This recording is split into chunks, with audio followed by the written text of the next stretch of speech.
Okay. So, welcome, Elaine, into the Zoom room for another Art of Letting Go live session.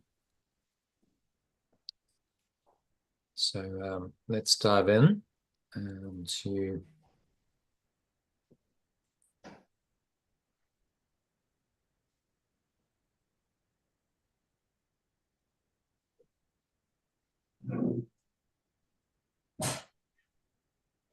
our quote for today. Have a look at today's quote, which will lead us into the mind training material, including the lesson, which is all about happiness. Our function and our happiness are one and the same, is what the course is teaching us. Would seem to be obvious, but he has to point out the obvious to us because the ego doesn't want us to see the obvious, ever. Let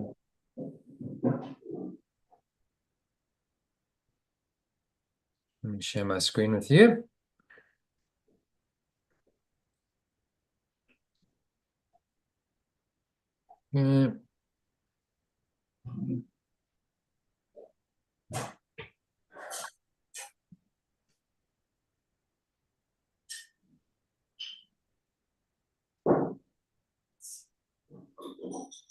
Okay, so if you can read that headline quote. Yeah. For us, kindly, from Yeah. apparently it was misattributed to Abraham Lincoln, but it doesn't really matter who said it. Right. It's the thought that counts, the idea that really matters, not the person who said it. And most folks are about as happy as they make their minds up to be. Yeah. It's a very simple quote. Almost kind of, folksy kind of wisdom. You might go, oh, well, that's just, horribly simplistic and cliched. Very, yeah. But there's a lot of truth in that. Yes. We're as Yeah. happy as we make our minds up to be. So happiness is a decision. You have to decide to be happy, and then it's a choice that you make. It's true. So Very happiness true. is dependent on external circumstances. Then inevitably, a lot of the time, you're not going to be happy because your external circumstances aren't always going to be ideal. No, yeah. Make you happy. So But yeah, arriving here, I just decided I was going to enjoy it and be happy. Yeah. And that's it. And so that's the kind of decision that this teaching of A Course in Miracles and all the great spiritual teachings are saying we can and should make. You can make these choices. Happiness is a conscious choice rather than a state that just happens to you if you're lucky enough to have pleasant or pleasurable experiences in the world. This is one of the central principles of A Course in Miracles and all the great spiritual teachings, because you have a choice, you have a decision to make. That means that you have power. You have the power to be happy or not happy, depending on what you choose. So it puts the responsibility for your happiness in your court. Now, a lot of people don't want that responsibility and like shy away from that. No, I don't want that. So I'd prefer to be a victim of the world and blame the world for my unhappiness. Because if I accept this principle, then I'm responsible. And then I have to exercise that power of choice wisely. That requires a level of mind training and discipline and vigilance that the ego doesn't want to exercise. But if you ever want to be happy, you have to learn this because there's no other way. You're relying on the world to make you happy. You're going to be constantly disappointed.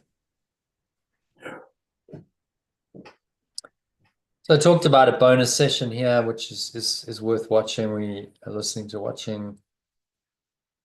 We talked about the beneficial effects of conscious breathing, demonstrated the technique, talked about the ancient roots of these techniques. in spiritual traditions of yoga and Buddhism, how they just applied 4 of the 8 limbs of yoga during the meditation. Explain how diligently applying and practicing the first 7 limbs or practices in combination with each other will ultimately lead to a consistent experience of samadhi, which is the 8th limb of enlightenment. So it's a luminous, equanimous, peaceful, and totally self-aware state of mind. In Sanskrit, the word samadhi means total self-collectedness. And actually, the 7 limbs of yoga are incorporated into the daily program. If you do the Art of Letting Go program as intended to be done, then you will incorporate all of that just by default, because the principles of the 7 limbs are built in. It's things like pranayama, breath work, and pratyahara, withdrawal of the senses, and there's 2 forms of meditation, dharana and dhyana, and asana, postures, so just getting to the right posture for your meditation. And then things like the observances and the abstentions. So, for instance, if you decide to abstain from smoking, drinking, overeating, from maybe you fast for 12 hours or 16 hours a day, intermittent fasting, those are all these kinds of practices. Since your experience of what we call life in this world is made up of your thoughts and emotions arising usually in response to apparently external circumstances and events, it's genuinely life-changing when you do this.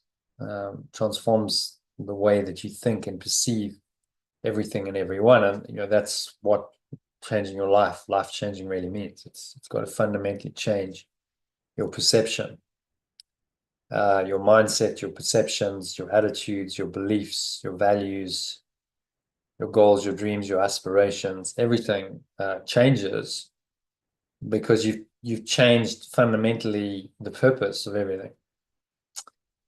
So a good session. If you want to dive deep into breath work and so on, we went into some of the details of it there.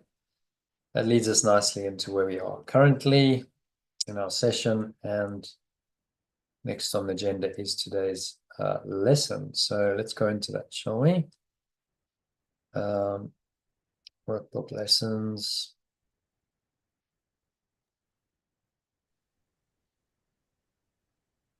Today's lesson is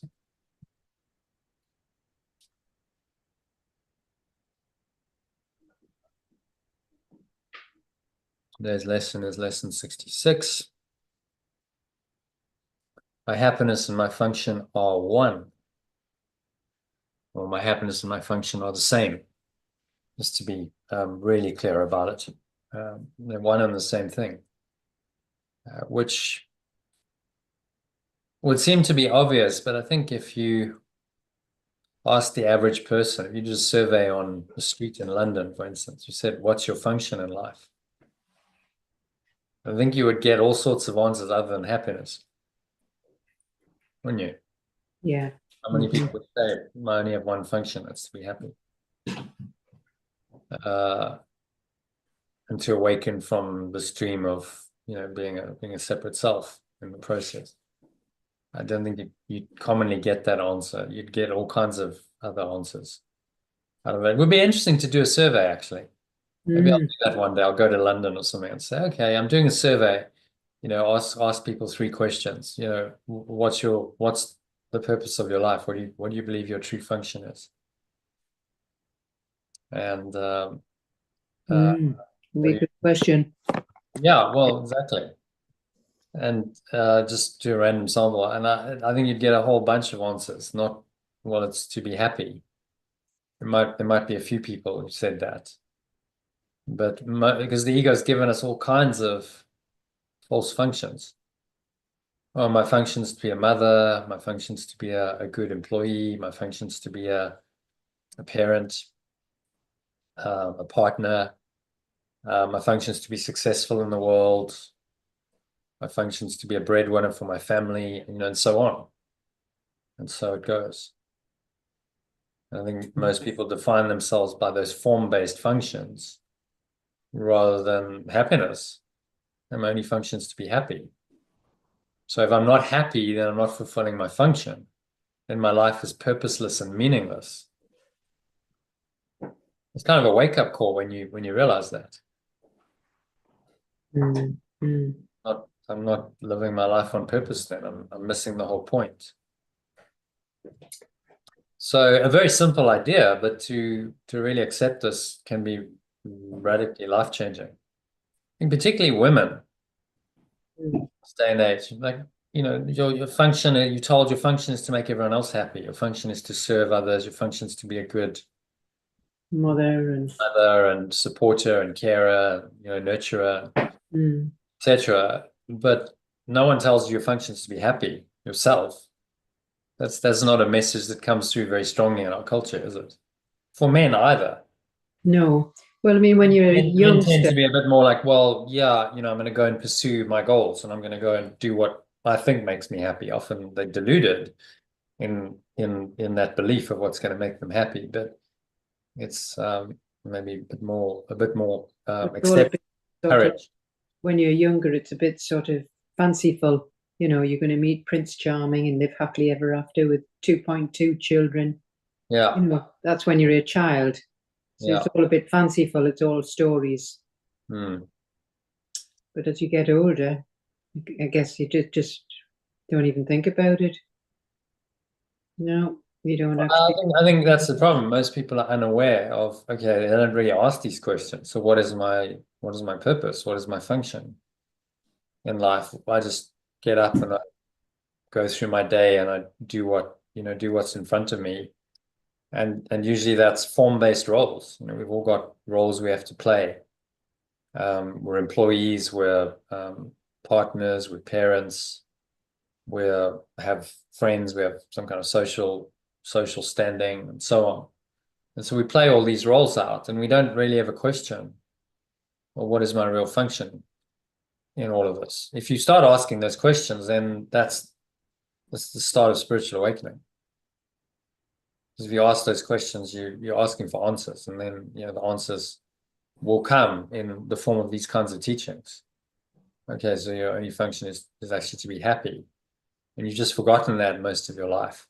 Now you can remember that and embrace that. And in fact, that's the best thing you can do. Because when you embrace that function and you commit to being happy, you become the light of the world and you spread that happiness to other people. So that's actually serving the world and it's serving other people. The ego, of course, will tell you the opposite. Oh, no, you can't afford to be happy. You've got too many things to do. Way too busy to be happy. You've got to, get on and you've got this and this and this chore to do and this responsibility. And so forget happiness. That's a luxury. Maybe one day the ego always says, doesn't completely dismiss the idea, but it says one day when you retire, when you've got through this patch of your life, when you got through this difficult phase, when the kids have left home, when your ship comes in and so on, then you'll be happy. But it's always in the future. So it keeps it in the distance. So it's never now. And of course, then it's illusory. It's a future expectation or desire is never going to actually manifest now. Until one day you kind of go, okay, well, I'm usually as you get older, at what point am I going to be happy? I'm 50 something or 60 something and kind of running out of time. You realize, or just, what point am I actually going to realize this? I've been saying to myself 20, 30 years, okay, one day when I think this is where the existential crisis of retirement hits people, because one day when comes, okay, I set myself up. I said, when I retire, then that's going to be great because I'm going to have time. I'm going to have saved well, so I've got money, I've got time and money, and the world's my oyster. I'm still relatively young, maybe 65. And then they go, okay, but I'm still not happy. So now what? This was it. This was when I was supposed to finally find that elusive happiness, and I'm still not happy. And of course, that can be the catalyst for spiritual journey and saying, well, I need to really get to the bottom of this now. Which is why, in the art of letting go, now I'm targeting that market and saying, because I think that's the one of the prime times in life where it's okay, Retirement, yeah. you're Yeah. not going to do it now, then when are you going to do it? Mm. Well, the retirement's kind of that's the final phase of your life. Mm-hmm. Into the final phase, it's certainly the late afternoon, evening of your life. Mm-hmm. So if you're not going to get it now, when you're going to get it, you can't keep deferring your happiness. And whereas 20, 30 years earlier, people were like, I don't have time for this stuff. I'm just busy. I'm a busy, employee, Yeah. business owner, parent, and I got too much on. I just can't focus on any of You're this. building as well. You're building, you're building Yeah, well, the ego says keep building, keep working, and one day, you'll be happy, but you can't be uh, happy now because you've got too much to do. You're too busy. It's a bizarre thought system, really, when you really look at it. I remember when I first read The Power of Now. Well, when I first read it, I didn't really get it. Read the first chapter, I was like, okay, well, it doesn't really penetrate. But I read it again about a year later, and suddenly was like, oh my God, I've actually never really been present in my whole life. Maybe when I was a kid, but certainly mm, for the last, this was my late 20s, mm, certainly for the last 20 years since I got on a track of, right, I have a goal, I want to be a champion squash player. So I formulated that idea at the age of about 12. So it was 15, close to 20 years.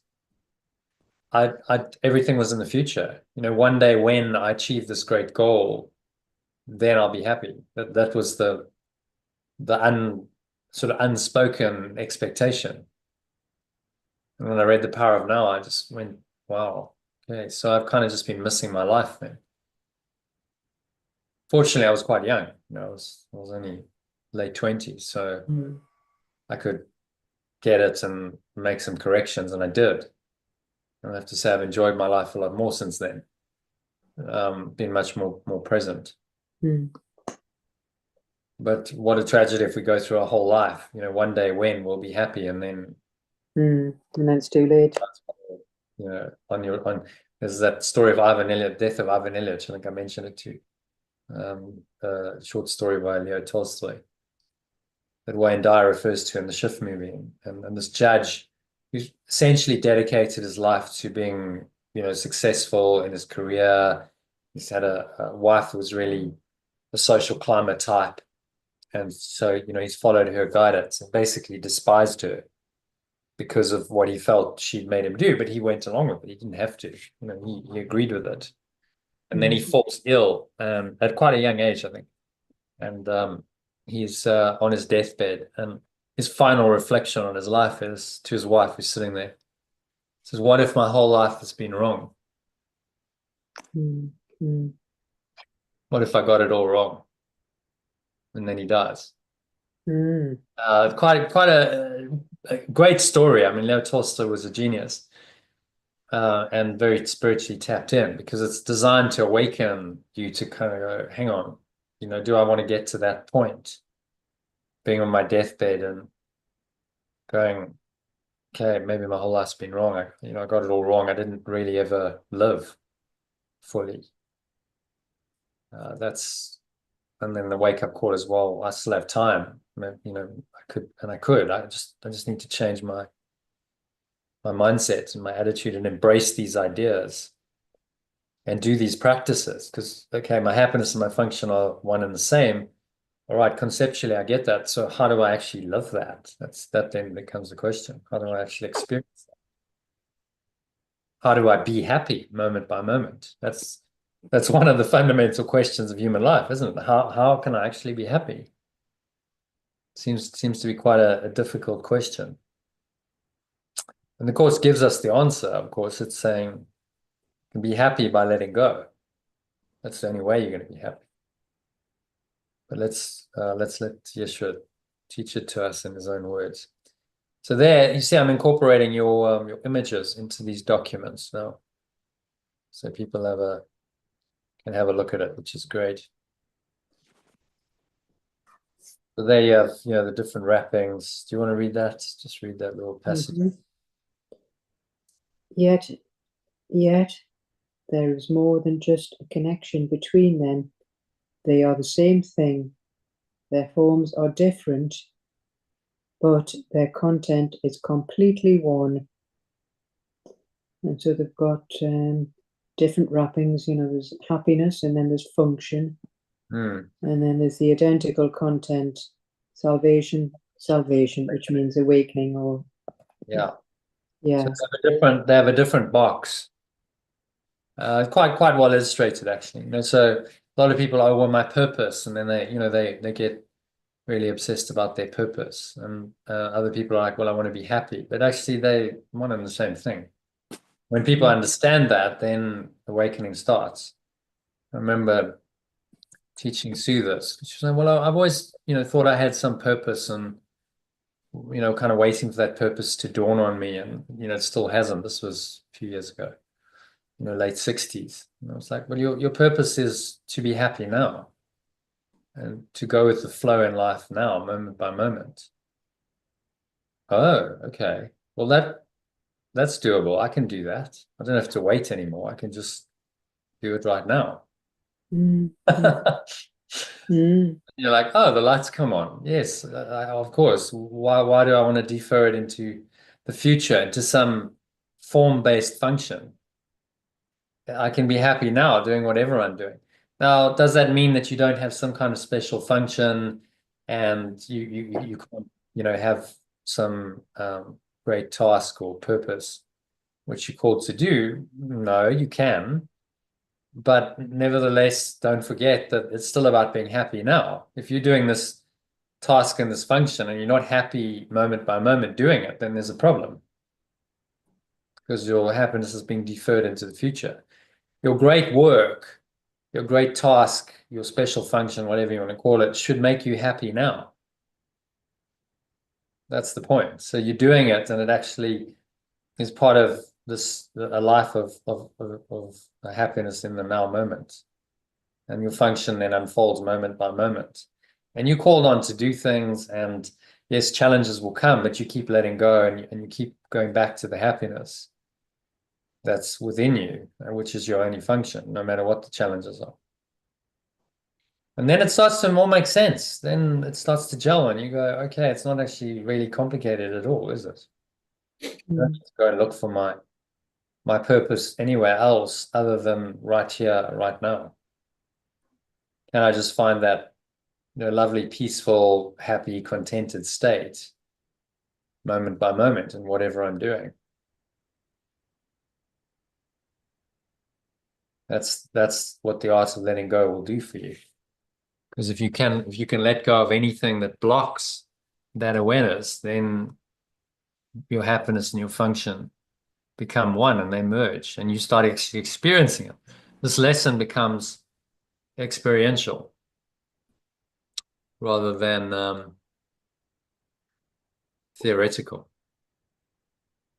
The idea is that you actually get it on a deeper level, and you go, my function is just to be happy. Could phrase this even more directly. Yeah, my function is to be happy. My function is to be happy. Mm-hmm. And I think you would find a lot of people would have quite a lot of resistance to that statement. Really? Okay. I thought my function was to be, something in the world, and my function was to fulfill responsibilities, and my function was to pay my bills. Some people dedicate their lives to paying their bills. No, your function is just to be happy. Mm. And if you do that, you're doing the best for yourself and for the world. Because the ego will fight that tooth and nail. It doesn't want you to realize this. Because if you're happy, it has no grounds for its existence. Understand? There's no negativity, fear and anger and hatred and jealousy, sickness and death. It needs these things to be a separate self. So happiness is the antithesis of the ego. So of course it's never going to allow you to understand this, which is why happiness is so rare in the world. How many people do you know who are genuinely happy all the time? It's a rare person. All the time, yes, rare. But there are some people that have a sunnier nature than others. Yeah, Generally. yeah, sure. There are, and they do exist, but they tend to be, quite rare human beings. And the human being who is happy all the time and doesn't fluctuate and vacillate is extremely rare, because that person is enlightened Mm. and they've overcome, all of the temptations of the ego, and can just be happy moment by moment, no matter what seems to be happening on the level of form. All right, so let's go into the content of the lesson, shall we? Just read an alternative. There's nothing to translate here, so just read the alternative. Yeah. I have surely noticed an emphasis throughout our recent lessons on the connection between fulfilling my function and achieving happiness. This is because I do not really see the connection. Yet there is more than just a connection between them. They are the same. Their forms are different, but their content is completely one. Okay. What's he saying there? Was just talking about our function in achieving happiness, but we don't really know what the connection is. But there is a connection between them because they're the same. It's just the forms are different, but the content is one, completely one. Yeah, so it's one and the same thing, and this is what you start learning. You learn these teachings, it all integrates and collapses into one. Whatever you call it in words, whether you call it happiness or your function or your higher purpose or inner peace or contentment, fulfillment, the words in the end don't matter, do they? It's just, it comes down to one state of mind. Everything collapses down to that, that fundamental awareness, that's what we call God. Pure formless awareness of perfect love. It all dissolves into that in the end. Once you've let go of everything else, then that's all that remains. And all the words and the concepts and ideas that point to it are not even necessary anymore, because you just have that pure experience. But nevertheless, this is part of the learning, to go through these lessons, to use concepts and ideas and words to point to it is part of the awakening process, because how else do you do it? If you don't understand this, it starts with a conceptual, okay, all right, this is, I'm understanding on a conceptual level, at least intellectually, what he's saying. I don't necessarily have the experience of happiness all the time yet, but at least I'm understanding the truth of this, and I'm accepting that. And that's the start of the awakening, because then you open your mind to experiencing this happiness. But if you can't even conceive of it, if the ego's blocked you so off from these ideas, then forget it. You're not going to experience it. Okay, so let's go on to number 2, if you're happy to do that. Yeah. Number 1, number 2. I'll read the original, you read the alternative, sentence by sentence. So the ego does constant battle with the Holy Spirit on the fundamental question of what your function is. My separate self constantly battles with the remembrance of perfect love on the fundamental question of what my function is. So does it do constant battle with the Holy Spirit about what your happiness is? It also does constant battle with the remembrance of perfect love about what my happiness is. It is not a two-way battle. It is not a two-way battle. The ego attacks and the Holy Spirit does not respond. My separate self attacks, and the remembrance of perfect love does not respond. He knows what your function is. It knows what my function is. He knows that it is your happiness. It knows that it is my happiness. And from the top, my separate self constantly battles with the remembrance of perfect love about the fundamental question of what my function is. It also constantly battles with the remembrance of perfect love about what my happiness is. It is not a two-way battle. My separate self attacks, and the remembrance of perfect love does not respond. It knows that what my function is, and it knows that it is my happiness. So it's just saying what, the difference between the separate self constantly battling, whereas the remembrance of perfect love just doesn't know what that is. It knows your function is happiness, but it's for the separate self. It's a battle. It's a two-way battle. Yeah. Yeah, so the what he's saying here really is the Holy Spirit doesn't fight the ego. It simply dismisses it by going, that's not true. It's just all false thought and emotion. And so you don't get caught up in a two-way battle, in a struggle. Dark versus light, good versus evil. And this is the duality of the world. The Holy Spirit, its only judgment on the ego is that it's not real.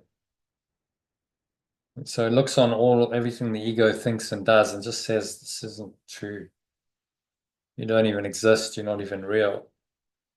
So I'm not tempted to go and engage in a battle with the unreal. And so you let it go. It's very tempting to get engaged in battles with the ego. You'll notice it wants you to do that.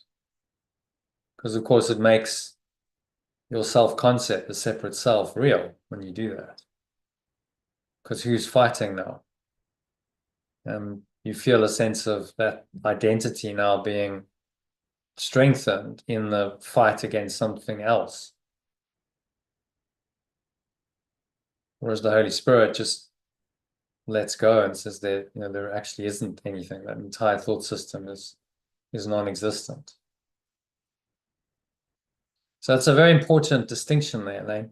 Judgment. The judgment of the Holy Spirit is only that it's not real. It never judges it as bad or evil or this needs to be countered or fought. It's unreal and it needs to be let go of.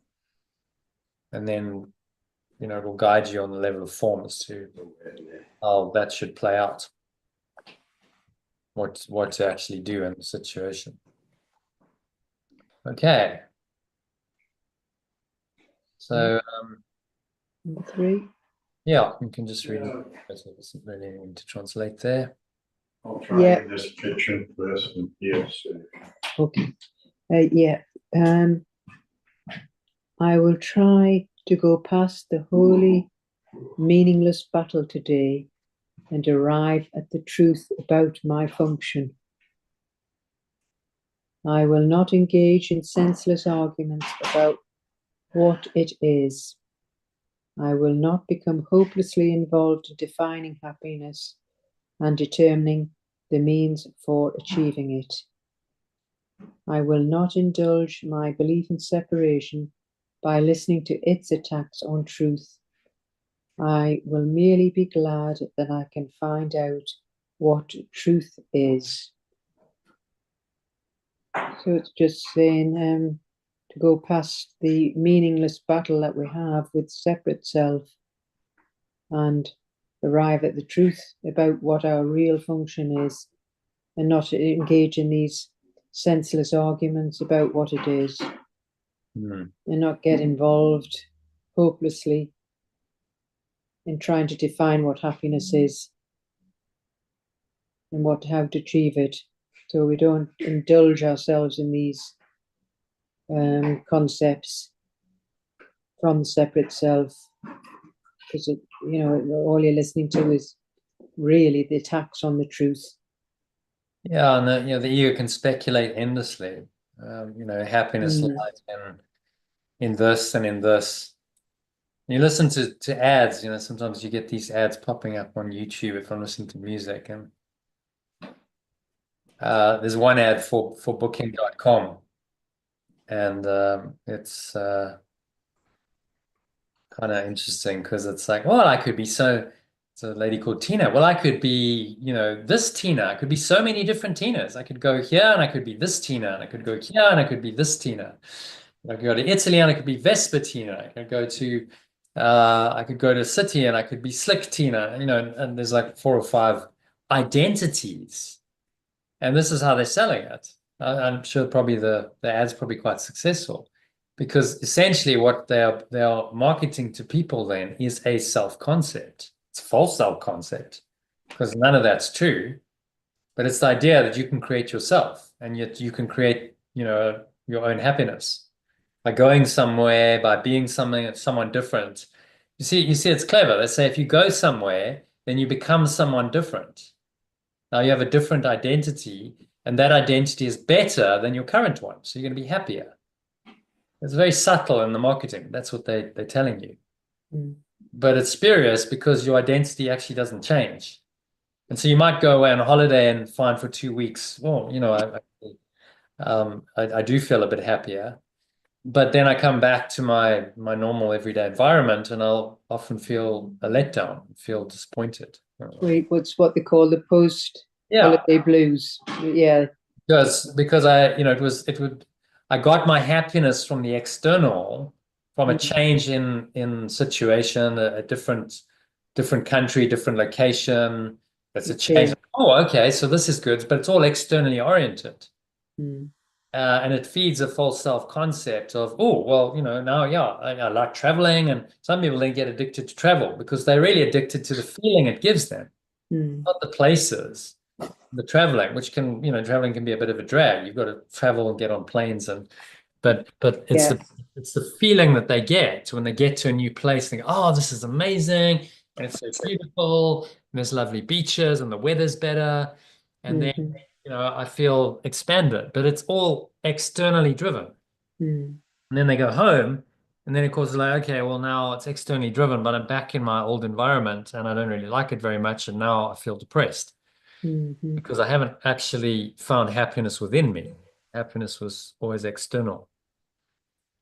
So we've got to really, look at these things, and it's so endemic in our culture. I mean, that's one example of an ad, but you can listen to advertising on any medium, or reading, radio, TV, and you'll see it. You'll see how essentially what they're selling to you is a better state. They're selling happiness. And they're saying, if you buy this product or service and you have the experience we're going to give you, then you'll be happier.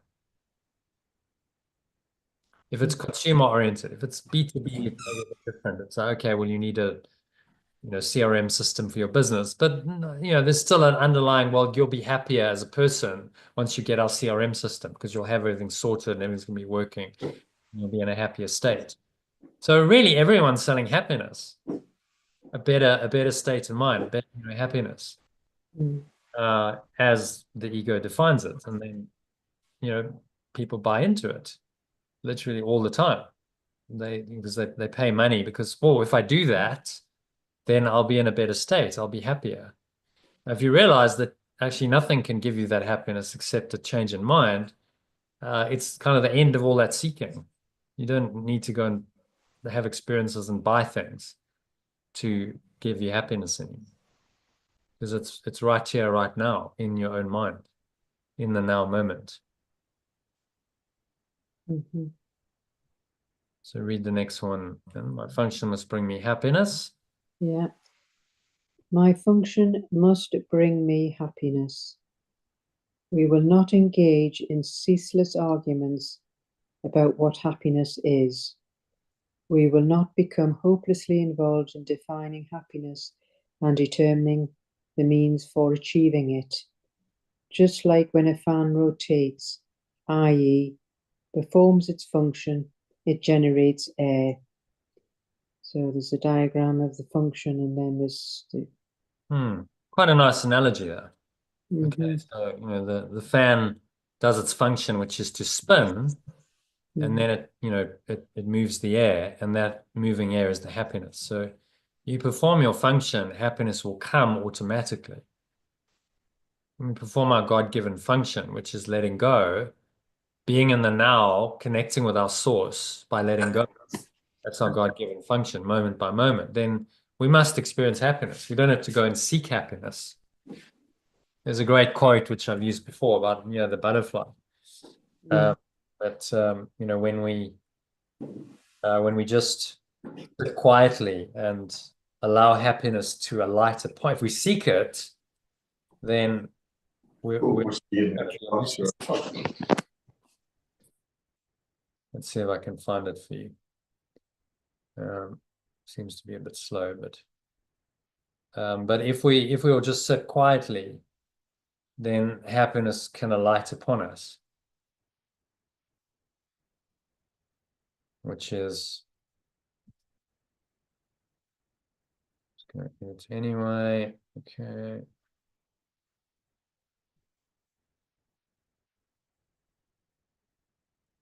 Butterfly.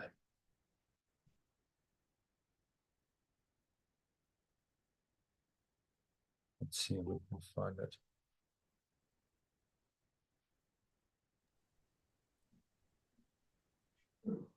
Don't know what happened there. Okay.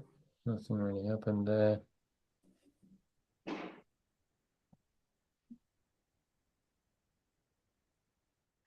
Maybe it wasn't a good idea. So my screen's gone blank now. Okay. So yeah, my function is just to realize that my happiness is here now, always. Yeah. And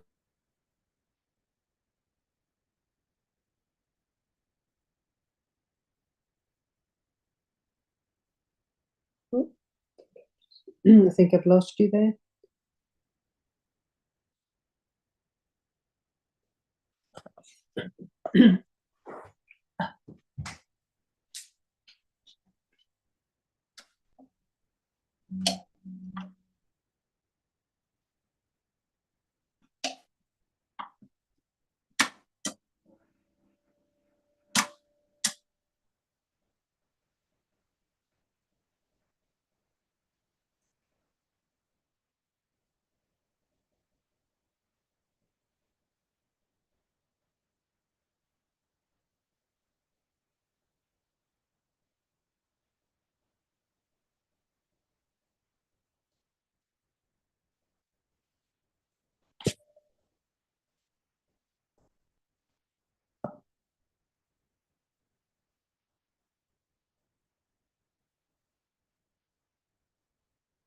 Mhm.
I'm back.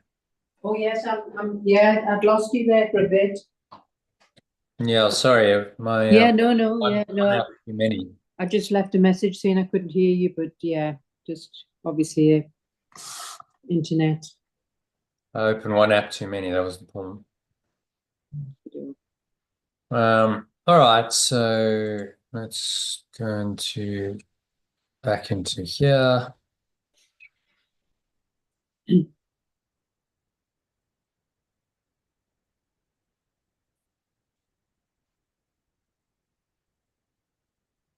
And carry on with the lesson, shall we? Yeah.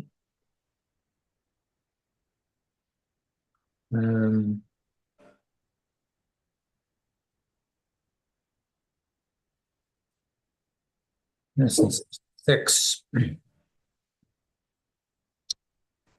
Okay, paragraph 4 we're on.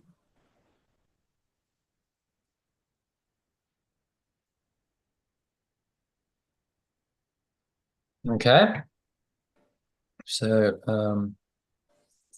let's read paragraph 4. So our longer, I'll read the original, read the alternative. So our longer practice period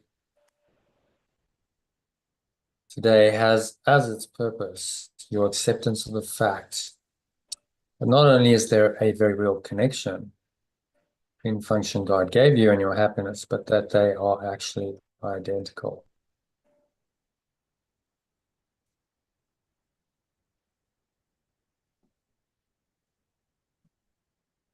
Yeah. My longest practice period today has its purpose, my acceptance of the fact that not only is there a very real connection between the function pure formless awareness of perfect love gives me and my happiness.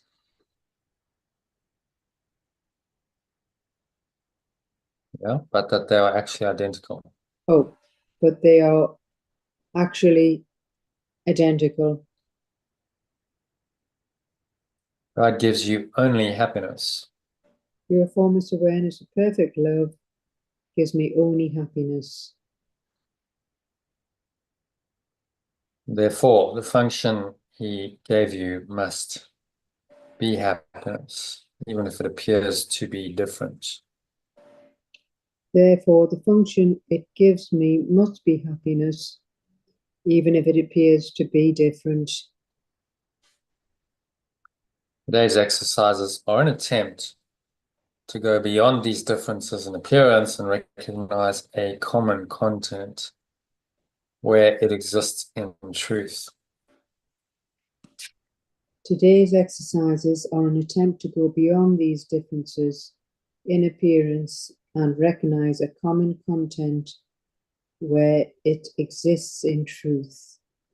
And from the top, my longer practice period today has its purpose, my acceptance of the fact that not only is there a very real connection between the function pure formless awareness of perfect love gives me and my happiness, but they are actually identical. Pure formless awareness of perfect love gives me only happiness. Therefore, the function it gives me must be happiness, even if it appears to be different. Today's exercises are an attempt to go beyond these differences in appearance and recognize a common content where it exists in truth. Okay. Just letting us know that this longer practice is to get our real connection between this pure formless awareness of perfect love and our function of real happiness, and that it's all identical. And this pure formless awareness is the only happiness. Yeah. Even though it appears different, it is our only function, happiness, through the pure formless awareness. When you read these lessons, you actually sort of go, this is so simple. It's such common sense. It should be common sense. But it's not, is it? This isn't common sense in today's No, society. because it's so habitual with this separate self, isn't it? Mm. But when he states it like this in such simple terms, such simple language, very difficult to deny it, which is, of course, the purpose of the lessons. Okay, well, he's pointing it out very logically, very clearly. How can I deny this anymore? How can I think that my function is something else? But I need to go through this kind of teaching to realize this. Okay, so we begin, let's review these thoughts, and then there's a bit of some premises to do, and then we'll do a meditation on it, shall we? Yeah. So begin the longer practice periods by reviewing these thoughts. God gives me only happiness. He has given me my function to me. No, read the alternative. I will begin the 10-15 minute practice. That's folks. Practice. I will begin the 10-15 minute practice period by reviewing these thoughts. Your formless awareness of perfect love gives me only happiness. He has given me my function. He has given my function to me. It has given me my function. Therefore, my function must be happiness. Therefore, my function must be happiness. So he's saying try to see the logic in the sequence, even if you don't accept the conclusion. Yeah. I will try to understand the logic in the sequence, even if I do not yet accept the conclusion. It is only if the first two thoughts are wrong that the conclusion could be false. It is only if the first two thoughts are wrong that the conclusion could be false. Let us then think about the premises for a while as we are practicing. Therefore, let me think about these premises for a while as I am practicing. Yeah, so he's saying this is a very simple exercise in logic. Your formless awareness of perfect love gives me only happiness. Okay. Statement one, premise is a fundamental belief, fundamental precept. And it has given me my function, therefore my function must be happiness, right? So completely logical. If the first two statements are true, then the third statement must also be true. Exercise in simple logic. So then he says, okay, well, let's look at the premises and see if they're true. So the first premise is that God gives you only happiness. The first premise is the pure formless awareness of perfect love gives me only happiness. This could be false, of course, but in order to be false, it is necessary to define God as something he is not. This could be false, of course, but to be false, it is necessary to define pure formless awareness of perfect love as something it is not. Love cannot give evil, and what is not happiness is evil. Perfect love cannot give evil, and what is not happiness is evil.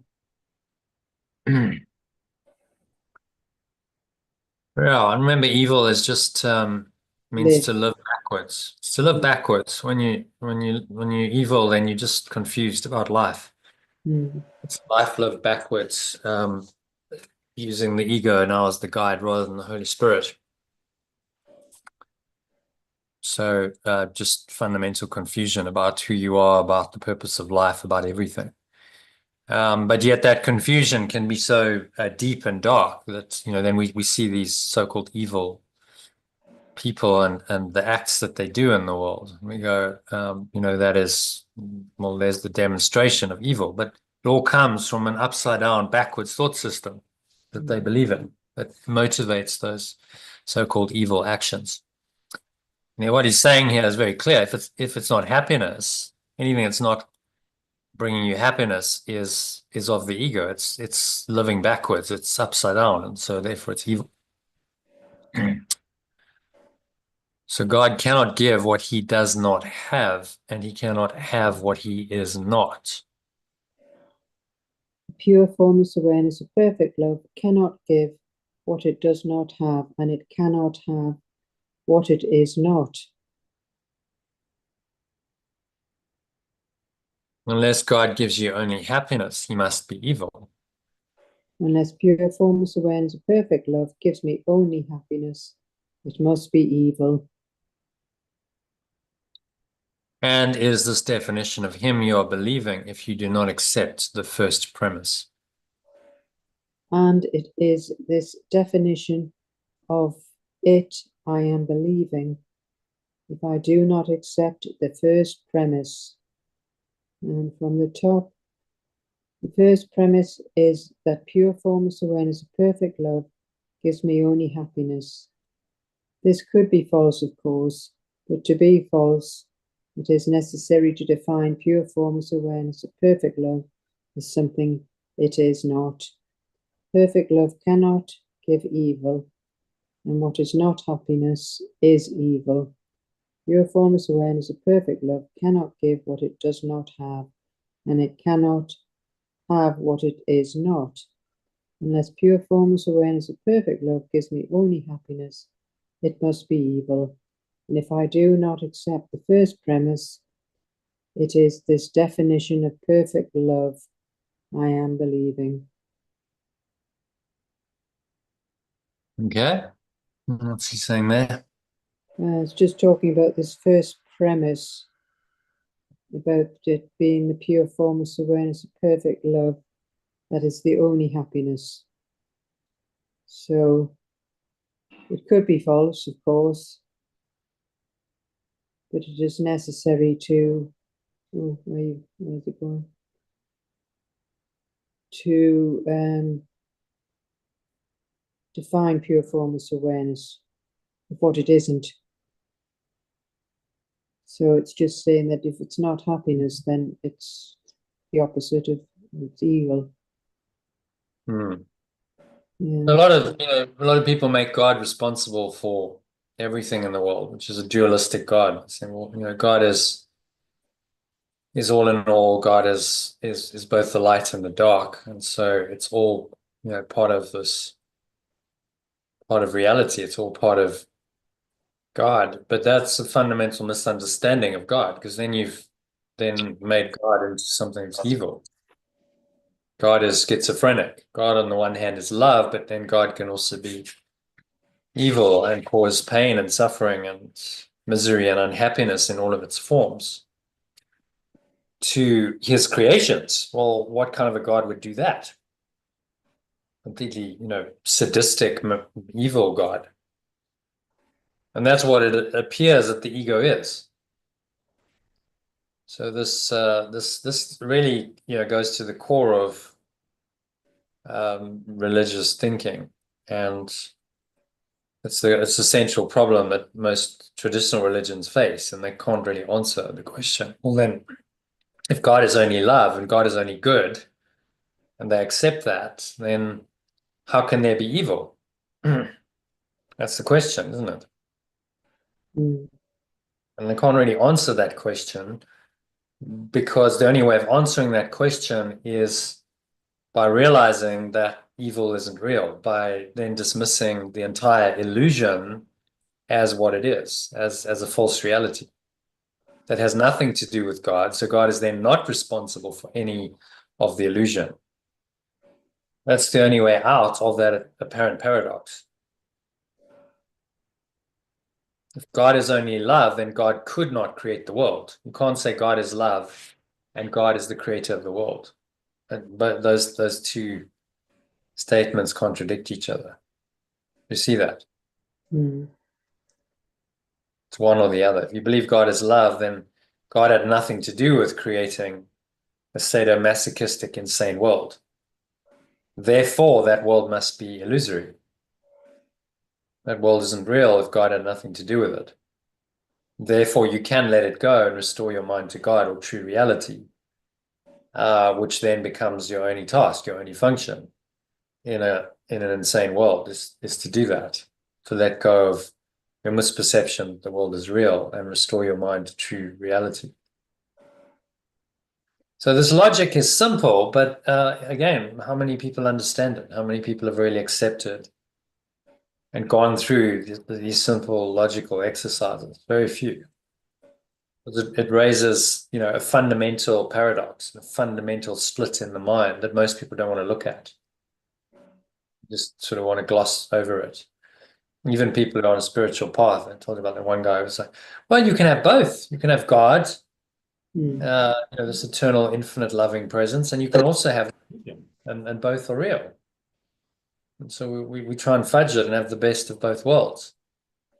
Except there's a paradox at the heart of that, which can only be resolved by making a clear choice. You choose God, you choose love, or you choose the illusion, but you can't choose both. This is the central teaching of the course. This is what it's all about, isn't it? That's all it's saying. You have to make a choice. So make the right-minded choice. It's helping you to do that by helping you to see what the options are clearly. Evaluate the options, and then once you understand what they really are, the choice becomes obvious. But you have to have that understanding. Okay, so unless pure formless awareness of perfect love gives me only happiness, it must be evil. So if I do not accept the first premise that God gives me only happiness, or pure formless awareness of perfect love gives me only happiness, then I must be believing that perfect love is evil, which makes no sense whatsoever, because then how could it be perfect love if it was evil? Perfect love and what's evil, what denies perfect love are mutually exclusive. They contradict each other. Okay, so happy to go on to the next one, Elaine. Second premise Yeah. is that God has given you your function. The second premise is that pure formless awareness of perfect love has given me my function. We have seen that there are only two parts of your mind. I have seen that there are only two parts of my mind. One is ruled by the ego and is made up of illusions. One is ruled by the belief in separation and is made up of illusions. The other is the home of the Holy Spirit, where truth abides. The other is the home of the remembrance of perfect love, where truth lives. There are no other guides but these to choose between. No other outcomes possible as a result of your choice. But the fear that the ego always engenders and the love that the Holy Spirit always offers to replace it. There are no other guides but these to choose between, and no other outcomes possible as a result of my choice, but the fear that the belief in separation always engenders, and the love that the remembrance of perfect love always offers to replace it. From the top, Yep. The second premise is the pure formless awareness perfect love has given me my function. I have seen that there are only two parts of my mind. One is ruled by the belief in separation and made up of illusions. The other is the home of the remembrance of perfect love, where truth lives. There are no other guides but these to choose between, and no other outcomes possible as a result of my choice, but the fear that the belief in separation always engenders, and the love that remembrance of perfect love always offers to replace it. So it's just talking about the second premise, which is the pure formless awareness of perfect love which has given our a function. And there is only two parts of our mind. One is ruled by this belief in separation and illusions, and the other is the home of the remembrance of perfect love, where truth lives. So there's no other guides but these to choose between. So the remembrance of perfect love connects you with your source. If your source is perfect love, then your source, given that it is your source, must have given you your function, right? That's the whole point. Just what is created by the source or extended by the source can't be different from the source. The delusion that we have a different self, a different part of our mind is just that. It's a delusion. Actually, we can't be separate from our source. We can't be separate from its function that it's given us. But now we have delusion going on, and we have to choose between the delusion and the truth.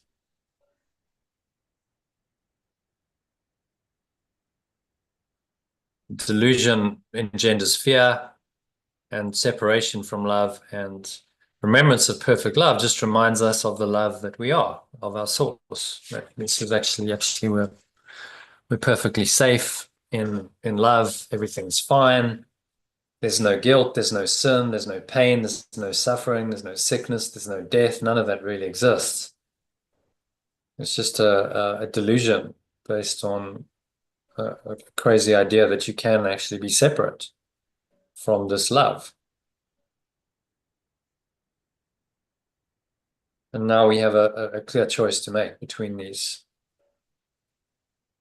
selves. So the second premise, again, if you accept that God is your source, then you must accept that that's true. Pure formless awareness of perfect love has given me my function. Now, what atheists tend to do, and scientific materialists, well, they will deny this, and they'll say, no, it's up to me what my function is. My function isn't given to me my source. I can make it up. I can be whatever I want to be. I can create my own reality. I can create myself. And that's quite a seductive argument. Remember when I started Lifeball, we had a slogan saying create yourself. And I changed it, obviously, as I got more into the course. This was before I'd started studying the course. I realized that that's delusional. You can't create yourself. Your self is what it is. You can only accept it or reject it, but it's already there. Because if you could create yourself, then you would have, it's circular. Who would have created you then? You see, you can create yourself, but you exist. So then who created you? The ego says you created yourself, but that doesn't make sense, does it? Because there must have been something, there must have been a mind that could then split off from its source and think that it could create itself. So what was that original mind? What was that original awareness? Let's call it awareness.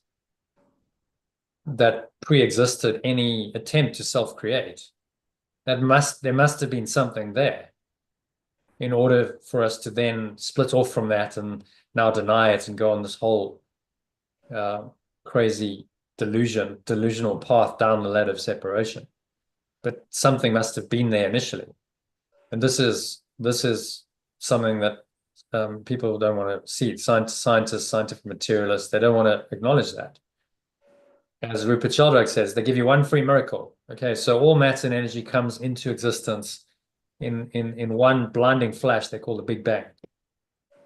And then we'll just take it from there. Okay, now let's explain how it all happened.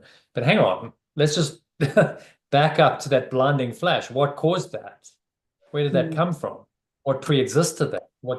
You're saying that just nothing existed and then suddenly it all pops into existence from nothing and this blinding flash. How do you explain that? And there is no explanation for it in science. It's beyond the realms of science because it goes into philosophy. But you have to look at that and go, well, there must have been something that pre-existed the Big Bang, right? Something out of which that then came, which you could call the source or God. We call it pure formless awareness of perfect love, which must have pre-existed. And then now this teaching makes sense because then there was a split in the mind and the mind denied that source, and decided that it was a separate self, and then guilt and fear arose, and then it was terrified of what it had done, and was trying to run away from that, and trying to escape into its own deluded version of reality. Let's show you all of this actually in the Descent into Hell, which we haven't looked at for a while, but there it is. So this now frames it, and it tells you exactly what happened. These are the steps that we took to go down the ladder of separation, to split off further and further from our true awareness, and end up in bodies, apparently living as separated selves in bodies, in a world that's just kind of randomly spinning around a star somewhere in a galaxy we call the Milky Way, in the vast universe, which is just enormous. It's so enormous we can't even wrap our heads around it. We're a tiny speck in that universe, and now we try and find some meaning in all this, and some purpose in the world that we've created, and all the forms that come and go and change all the time and suffer and die. And we try desperately to find purpose in it and meaning. And Yeshua was saying, but just back up and go to the original idea of separation, which is a delusion. And then you realize that all of this is false, because that's delusional. You can't separate from who you are. It's not actually possible. You believe you have, convinced yourself you have. We've done, an amazing job of doing that. And so we've created this whole delusion and illusion, but none of it's true. We still are the pure awareness of perfect love that God created us to be. And that's our original state, our original nature, which the separation is denied. Now it starts to make sense, doesn't it? You start to go, okay, this theory actually makes some sense. I'm starting to understand then why the world is the way it is. Why is it so difficult, and why does everything temporary, and why does everything die, and why is there so much accusation, blame, and attack going on? Because it's a projection of this deluded thought system. That's why. And Yeshua then says, well, if you can see all of this clearly, why would you want it? Who in their right mind would choose a delusion over the truth? Just go back to the truth, which is still there. You've just denied it and covered it over, but it's still there, because you can't ever actually do anything to that. You can't destroy it, even if you think you have. So again, this lesson takes us, into the heart of the metaphysics of the course, and teaches us the truth that underlies all illusions, which is ultimately what we have to accept to be happy. The only way you're going to be happy is to accept that only God, or pure formless awareness of perfect love, has given you your function, and only that can make you happy, and let go of all the rest. That's the only way you're ever going to find happiness in a world that is evil, in a world that's based on living backwards, that's upside down. So letting go then becomes essential. Once you understand the theory, that's why it's important to understand the metaphysics. Because if you understand this, then the only thing that's going to make any sense to do in this world is to forgive or let go. Right? There's nothing else that really makes any sense. To just play in the ego's delusions and try and find happiness there is evidently not going to work. You're just going to spin around trying to find happiness where you'll never find happiness, and you'll just get frustrated, tired, exhausted, eventually sick and tired and old, and you die. And we've all done that. We've done that how many times? How many lifetimes have we had? Hundreds, thousands of delusions where we desperately trying to find some salvation, some happiness in all this. And Yeshua's finally telling us, you won't. You can't. It's not possible. So give it up and just go back to the truth. And when you understand the salvation, the liberation, that message, it's so relieving. Just say, oh, thank God I can give up on this. I don't have to try and make the impossible work anymore. That's just a huge relief. I can just let it all go and go back here and And that's awaiting for me. In fact, it's here now, right here in this moment. That awareness is here. It never went anywhere. You just covered it over with a whole lot of illusory thoughts. But it's always there. It's always been there. It's the fundamental reality of the universe that the ego, for all of its trying, cannot actually deny. And it's always available. It's always accessible in every moment because it's never not been there. It's eternal. It's permanent. Oh, so again, very profound lesson.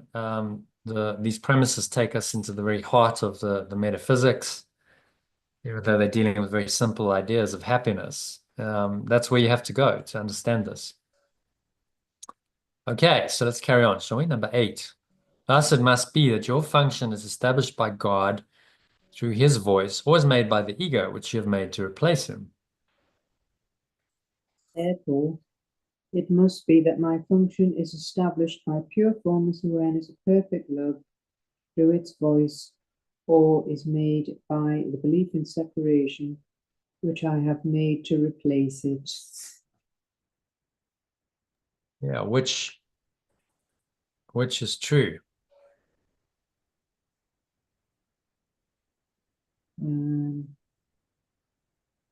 It's going to be the same. Oh yeah, which is true.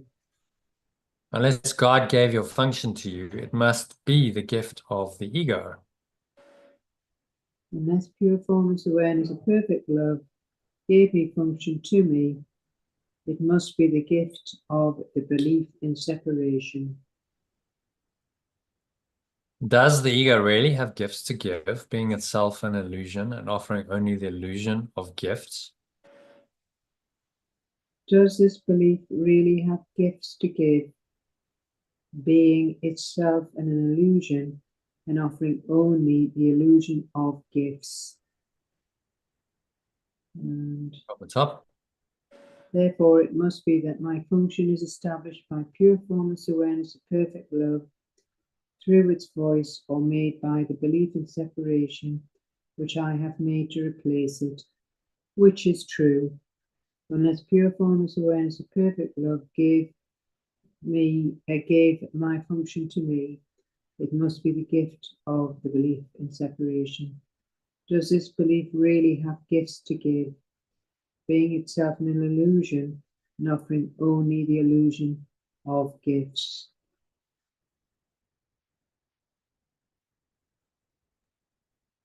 Okay. Yeah. It's just saying about the function that's been established by pure formless awareness through its voice, or is it made by the belief in separation, which we have made to replace it? So you have to ask yourself which is true. So unless pure formless awareness of perfect love gave the function to me, it must be the gift of the belief in separation. Well, and does it actually have any gifts to give, being in an illusion and only offering the illusion of gifts?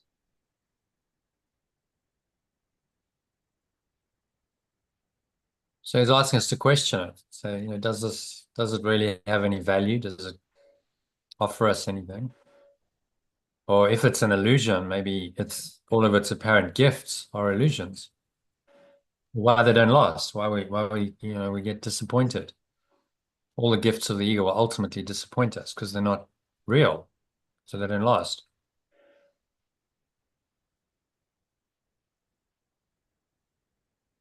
He's asking us to really ask some questions. This is self-inquiry, isn't it? It's really, he's asking us to just think about matters that we may never have really thought about quite deeply. So then he says, think about this during the longer practice period today. Yeah. I will think about this during the longer practice period today. Think also about the many forms the illusion of your function has taken in your mind, and the many ways in which you've tried to find salvation under the ego's guidance. I will also think about the many forms the illusion of my function has taken in my mind, and the many ways in which I try to find freedom under my belief in separation's guidance.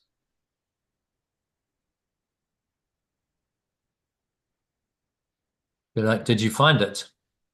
Did I find it? Were you happy? Was I happy? Did they bring you peace? Did they bring me peace?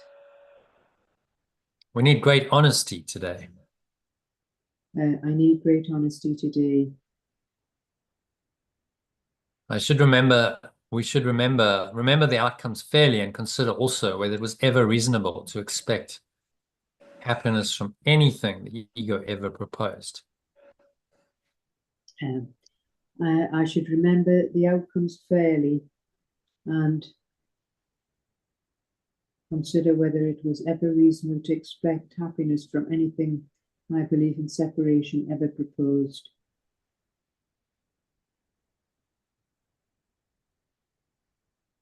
Yet the ego is the only alternative to the Holy Spirit's voice.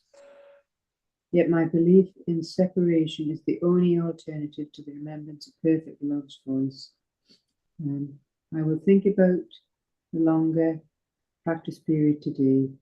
I will also think about the many forms the illusion of my function has taken in my mind, and the many ways in which I have tried to find freedom under my belief in separation's guidance. Did I find it? Was I happy? Did they bring me peace? I need to be truly honest today. I should remember the outcomes fairly and consider whether it was ever reasonable to accept happiness from anything my belief in separation ever proposed. Yet my belief in separation is the only alternative to the remembrance of perfect love's voice. So it's just asking us to, inquire as to, did this separation, belief in separation, bring us peace? He's asking us to be truly honest. I mean, was there happiness there? And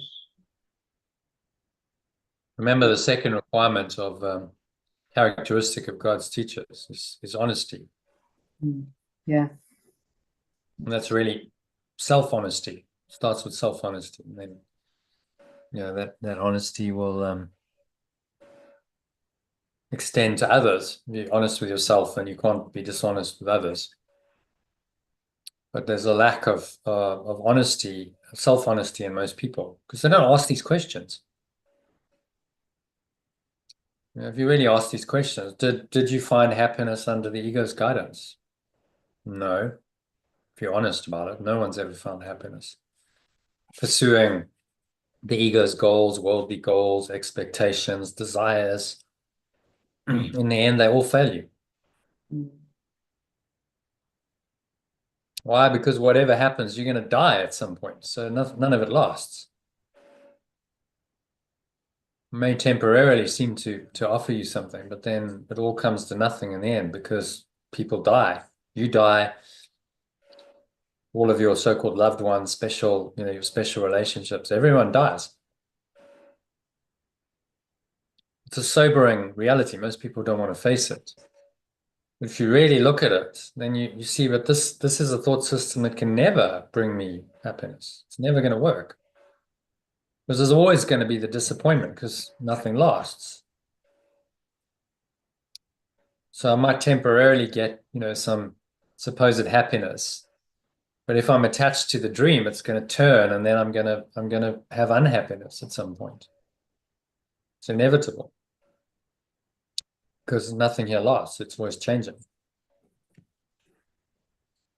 So it's really asking us to do some self-inquiry, come to our own conclusions, be very honest with ourselves. Because when we see this, and you see the futility of the ego's thought system, then you start awakening, don't you? There's only one choice then. Well, to choose this delusion and keep going around and around in circles, trying to find happiness where I'll never find it is completely pointless. And this isn't what I should be doing with my life anymore. This is part of the awakening that he's trying to facilitate with these lessons. Okay. Happy to go on to number 10. Yes. You will listen to madness or hear the truth. I will listen to madness or hear the truth. Try to make this choice as you think about the premises on which our conclusion rests. I should try to make the choice as I think about the premises on which our conclusion rests. We can share in this conclusion, but in no other. I can share in this conclusion, but in no other. For God himself shares it with us. Pure formless awareness of perfect love itself shares it with me. Today's idea is another giant stride in the perception of the same as the same and the different as different. Just need to bring it up a touch. Yeah. For the pure formless awareness of perfect love. Oh, where am I here? Today's idea. Yeah. Today's idea is another giant stride in the perception of the same as the same and the different as different. On one side stand all illusions. On one side stand all illusions. All truth stands on the other. All truth stands on the other. Let us try today to realize that only the truth is true. I should try to realize that only the truth is true today. From the top, I will listen to madness or hear the truth. I should try to make the choice as I think about the premises on which our conclusion rests. I can share in this conclusion, but in no other. The pure formless awareness of perfect love itself shares it with me. Today's idea is another giant stride in the perception of the same as the same and the different as different. On one side stands all illusions, all truth stands on the other. I should try to realize that the only truth is true today. It's just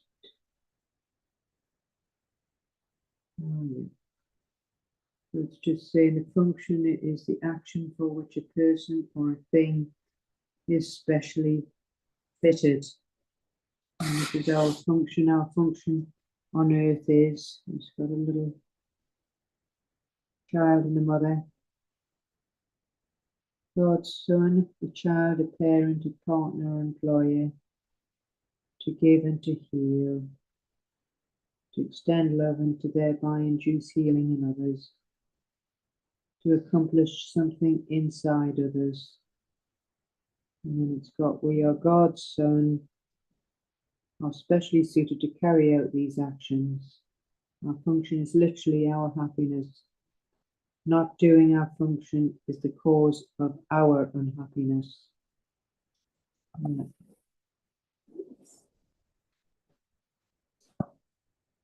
If you limit your love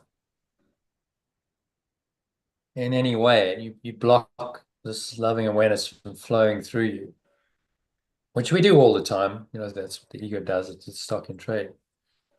And you're not fulfilling your function, and you feel contracted, and you feel limited, and you feel like you cut off from your source, and you feel cut off from others, which is, of course, where the ego wants to keep you. But if you open up and you allow yourself to be used and the love to flow through you in your words, in your actions, in very simple ways, it could just be a hug, it could be a kind word, just being open and connecting with a stranger, you know, these little holy encounters that you can have. It doesn't have to be anything major. But if we do that, then we are fulfilling our function and we feel happy. And if we don't, and we block that extension of love, then we're not very happy.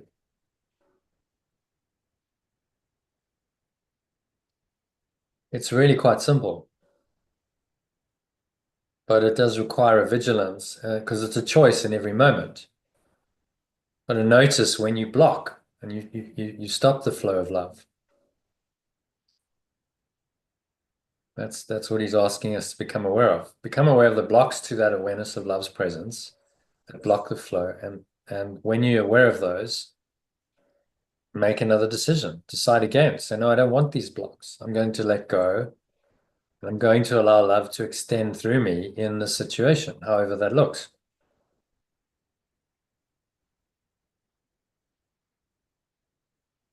And this is a choice you can make moment by moment. And that choice is the choice for your happiness. It's the same choice. Your function is your happiness. That's what he's saying. So you don't have to go and seek happiness. Or, well, I just want to be happy. Just fulfill your function and you'll be happy. Let go, allow love to extend through you, and you can't fail to be happy, ultimately. Not to say you won't get challenges, but then that's then the challenge is to keep letting go.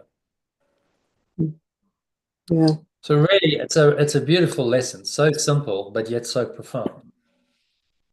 What he's saying. And this is here we go, in lesson 66.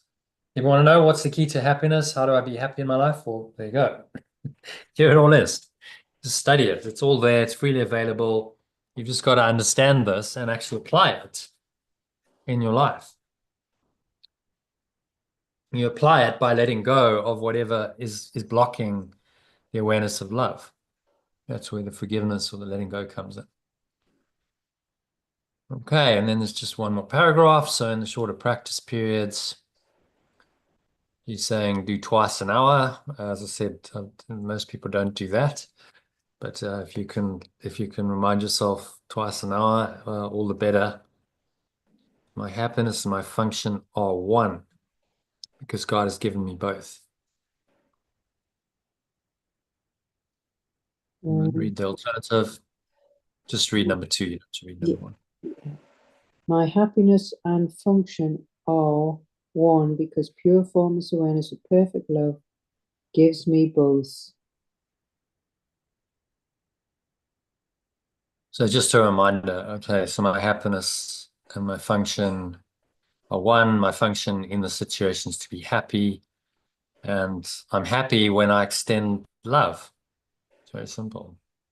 I'm going to let go of my blocking of the awareness of love's presence and allow love to extend through me. That's forgiveness. And then happiness becomes inevitable.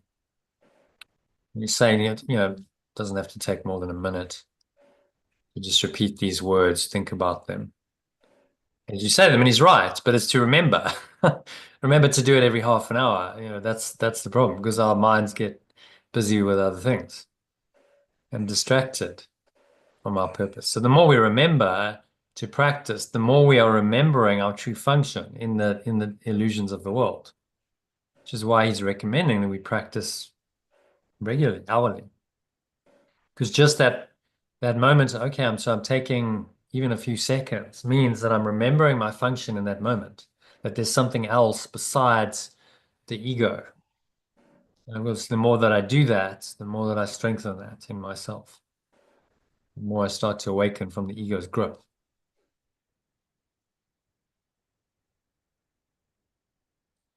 All right, so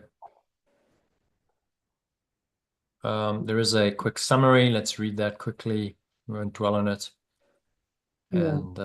And we can meditate. Yeah, I'm ready for the meditation. Yeah. Okay, so just read it aloud. Well, we won't stop, just go through the whole thing. Yeah. We'll do the session. Is that paragraph by paragraph? Shall I start and then you? Yeah? Yeah, I can read it. Yeah. Alternate paragraphs if you like. Yeah. So I have noticed a clear emphasis on the connection between fulfilling my function and achieving happiness. These two concepts are not only connected, they are the same. My belief in separation continually battles with the remembrance of perfect love regarding my function and what brings me happiness. Yet this battle is one-sided because my belief in separation attacks while the remembrance of perfect love doesn't respond because it already knows my function is happiness.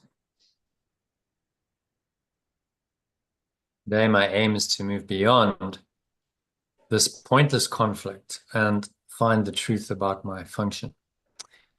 This means avoiding pointless arguments over what happiness is or listening to my belief in separation's attacks on truth. Instead, I will focus on discovering what truth really is.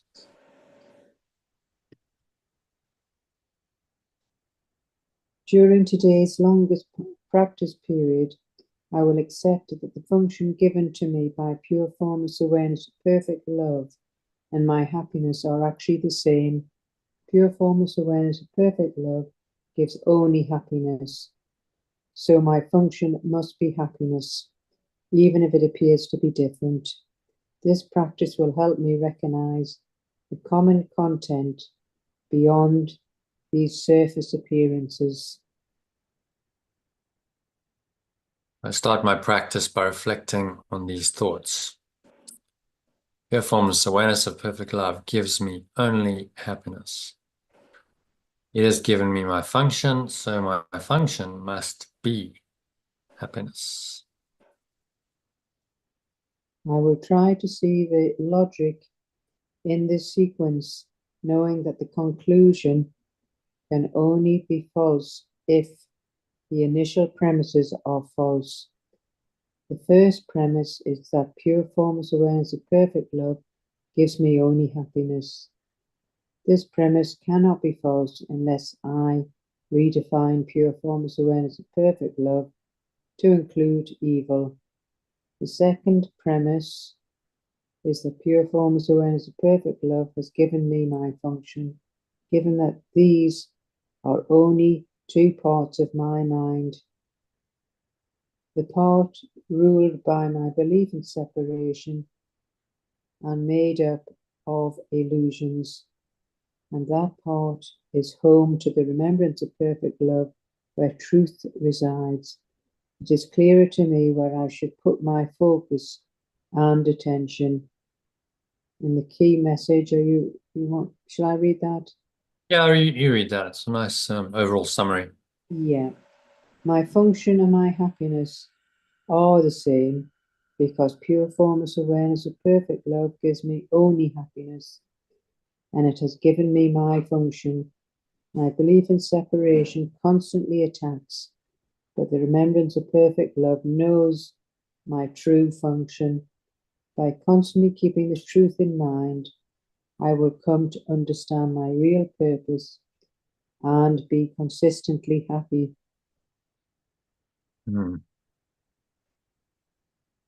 Yeah. So any final thoughts, insights, comments, questions on the lesson? Yeah, just how simplistic it is, but yeah, putting it into practice. We have two choices, and so it's the real or the false. Yeah. So it's very, very simple, but because it's so simple, our complex ego minds find it very difficult to accept. I know, it's true. That it could be that simple. Okay, happiness is here now.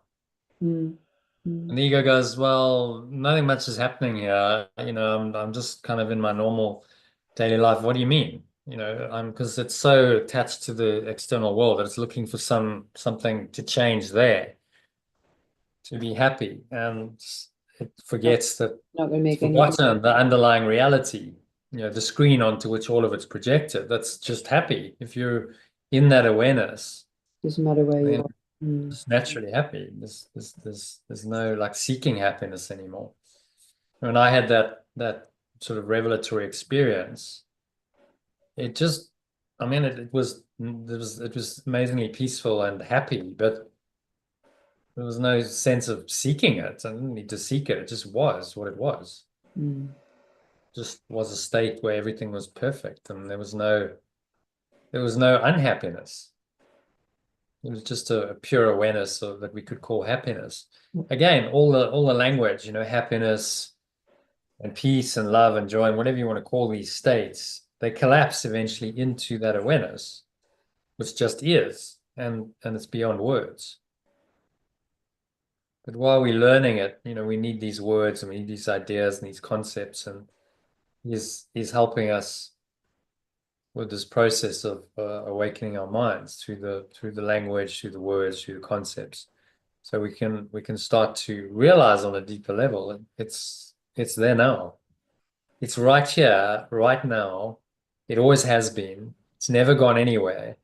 And the only thing that's missing is your willingness and your ability to accept it. That's the only problem. Yeah. And this is what all the great spiritual teachers and teachings have said throughout the ages. It's here now. Kingdom of heaven is upon the earth, said Jesus. It's here. It's everywhere. You just don't see it. Why? Because your mind is blocked. Your mind has got all these false thoughts going on, generated by the ego. But if you open your mind, you could see it. And you could be happy moment by moment forever, the rest of time, being your remaining physical life here. And for all eternity, just by resting in your true awareness, happiness is guaranteed. So what's the problem, really? Just join that awareness, just merge with that awareness, and you'll be happy. It's so simple, conceptually, isn't it? Oh, well, okay, so just join my mind with that awareness. We call it pure formless awareness of perfect love. Become one with that, and you'll be happy. What's the problem? Problem is you've got an ego mind that's telling you completely the opposite. That's telling you, you can't be happy for many years. Until this and this and this happens, and you can't be happy because someone's done or said something, and you need things to change on the level of form to be happy, and you've got all these misperceptions going on that block that simple awareness that happiness is here now. And you'll only ever experience it here now. Yes, good lesson. Brilliant lesson. It's so simple, but so profound. Yeah. One of the most, as he says, a giant stride. There's certain lessons where he says this is a giant stride. It's a major lesson. We need to pay attention to those lessons. This is one of them because it's the first time he's introducing the idea that happiness and your purpose or function are the same. My happiness, my function are one and the same. Okay? That's kind of a revelation. If you've never understood that, that's a radically life-changing idea if you actually listen to it and apply it. Okay, speaking of which, do you want to do a meditation on this to just practice it? Yes. Experientially.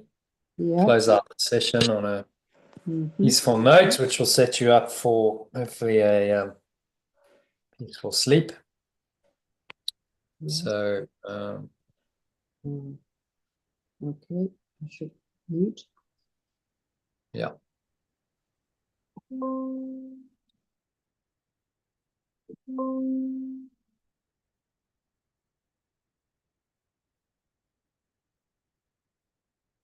Okay, so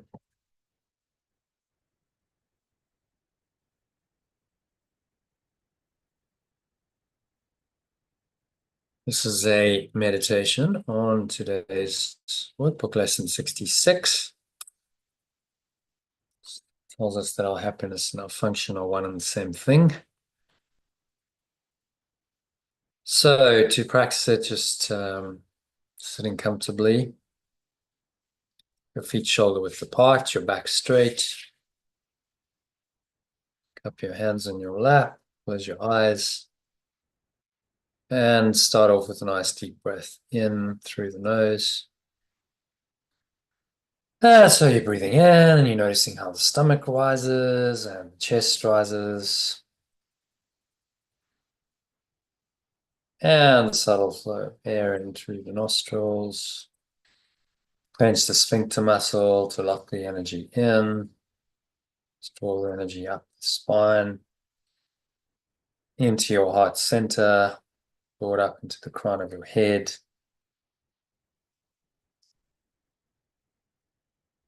Pausing at the top of the inhale.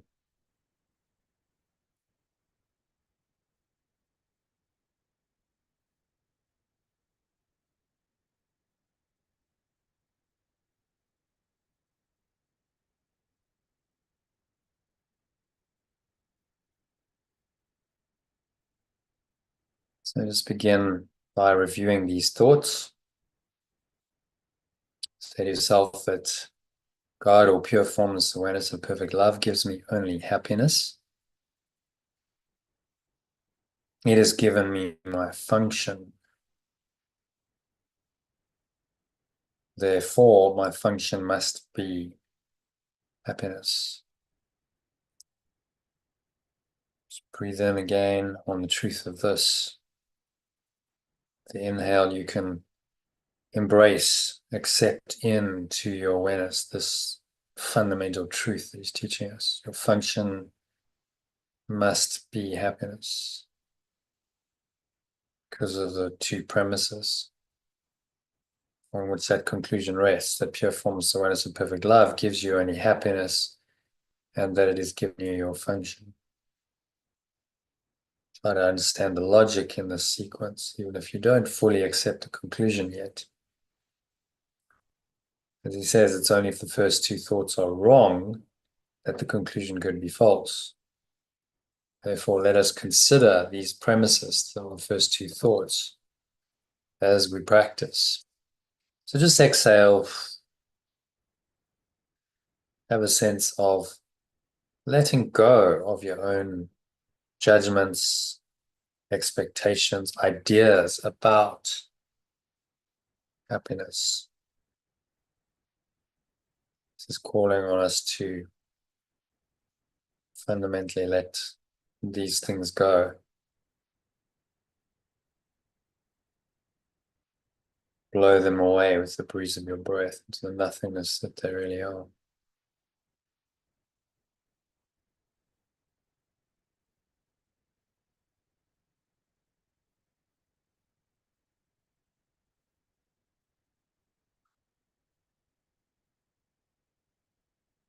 And then just breathing in and out through your nose. Nice, deep, slow, rhythmical breaths.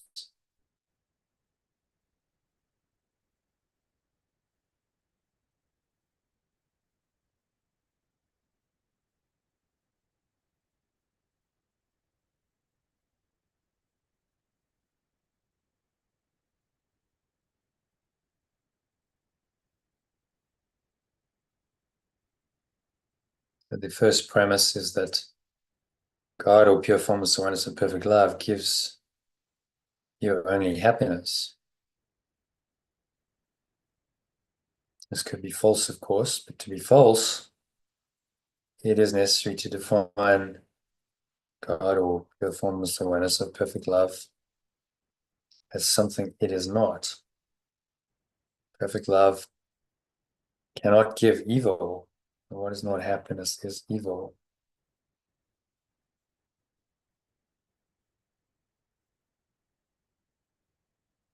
Evil just means to live backwards. It's the word live spelled backwards. So it's living backwards, living upside down. So when you live upside down, then you can't expect to be happy. Your formless awareness of perfect love cannot give what it does not have, and it cannot have what it is not. So it has nothing whatsoever to do with evil, with living backwards. That backwards life is a delusion that has no real existence. Unless pure formless awareness of perfect love gives you only happiness, it must be evil. Right? Happiness is true life, living life on purpose, living your true function. But if that's not the case, and your source gives you something other than happiness, then it must be evil. It's denying happiness. If I do not accept the first premise, it is this definition of perfect love I'm believing. So I must believe that God is evil. If I believe that God or pure formless awareness of perfect love gives me anything other than happiness, then I'm saying God is evil. So hopefully that's clear. And this teaching is then very simple. When you accept that God is only love and therefore doesn't know about evil and anything that could cause unhappiness, or you have to accept that God is insane, God is evil. Well, up to you what you want to choose, but surely the correct choice is obvious. God is only love means that you can return back to that love and you can let go of the ideas of evil, which are really just your own. This is the false self-concept that you've created to replace God, to replace pure formless perfect love. That's where the idea of evil comes from. So let's look at the second premise, which is that God, or pure formless and perfect love, has given you your function. We have seen that there are only two parts of your mind. One is ruled by the ego, or the belief in separations, made up of illusions. Other is the home of the Holy Spirit, or the remembrance of perfect love, where truth lives. There are no other guides but these to choose between, and no other outcomes possible as a result of choice. But the fear that the belief in separation always engenders, and the love that the remembrance of perfect love always offers to replace it.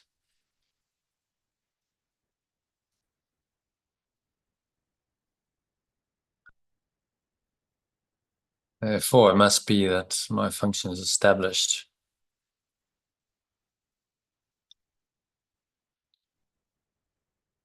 by pure formless awareness of perfect love through its voice, or is made by the belief in separation, which I have made to replace it,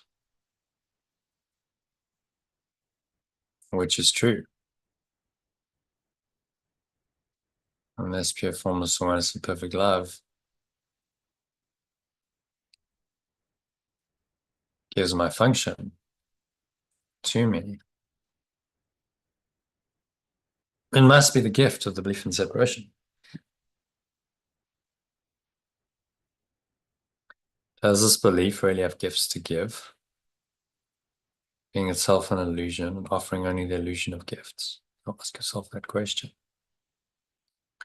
Ego is just a false idea, false belief, false self-concept. How can it really offer you any gifts or any substance?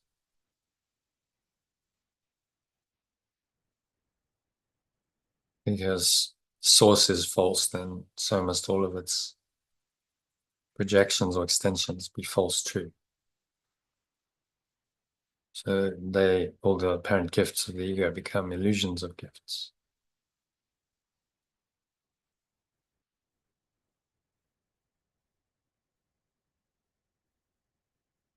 So think about this for a minute or two. Think about the many forms the illusion of your function has taken in your mind, and many ways in which you tried to find freedom under the ego's guidance, or belief in separation's guidance. Did you find it? Were you happy? Did they bring you peace? Ask these questions yourself. So did I find freedom? Did I find happiness? Did they bring me peace? And you need to be truly honest today. Remember the outcomes fairly and consider also whether it was ever reasonable to expect happiness from anything the ego or your belief in separation ever proposed. Yet the ego or the belief in separation is the only alternative to the remembrance of perfect love's voice.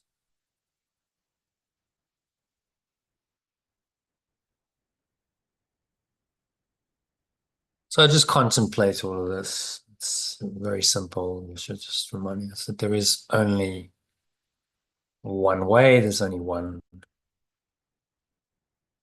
presence, one guide, one source that is true. Everything else is illusory and false, and that you may have believed in that false self.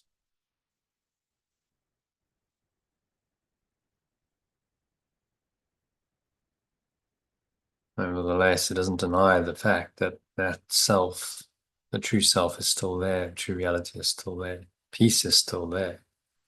It's always been there, just covered over by your denial of it. So it says you will listen to madness or hear the truth. Try to make this choice as you think about the premises on which conclusion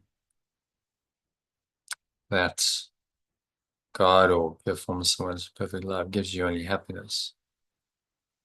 And this is your function, rests on. You can share in this conclusion, but in no other. Our function is to be happy. That's the conclusion. For God himself shares it with you.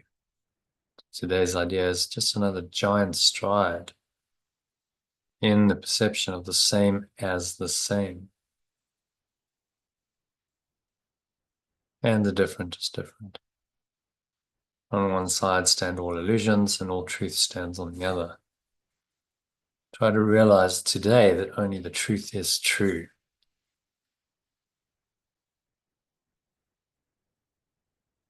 Remind yourself that only the truth is true, and truth is that right now my function is to be happy. And because it's given to me by my source, it is possible to be happy now.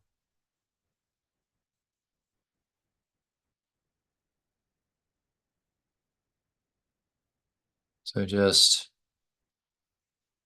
let go, remind yourself to summarize the lesson that my happiness and function are one. As God or your forms of awareness of perfect love gives me both.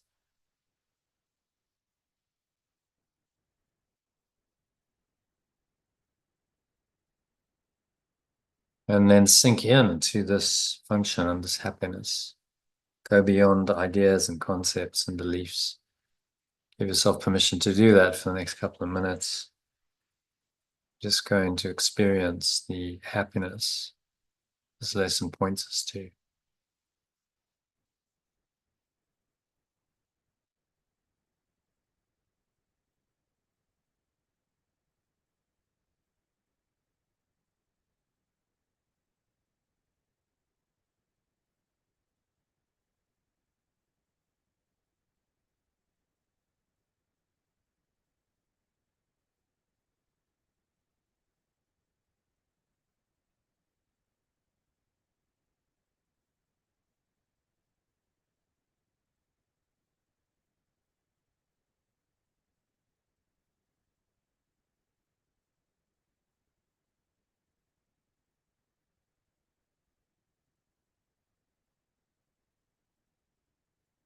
And think inwards, go inwards into the happiness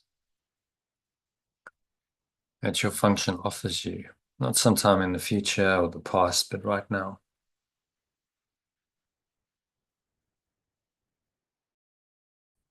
And experiencing this happiness, you also accept your function right now. So just do that for a couple of minutes of deep silence. There's nowhere else to go. There's nothing else to do.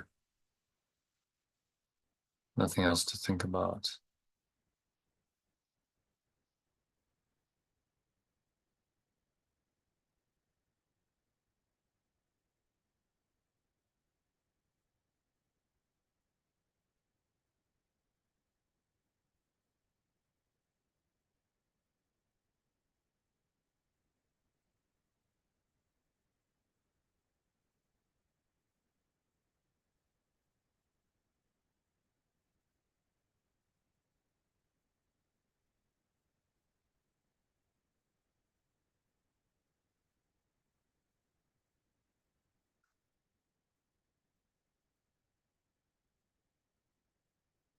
Any thoughts come in, that seem to block this awareness of my happiness. And find yourself that my happiness and my function are one and the same. Because my source, a formless awareness of perfect love, gives me both.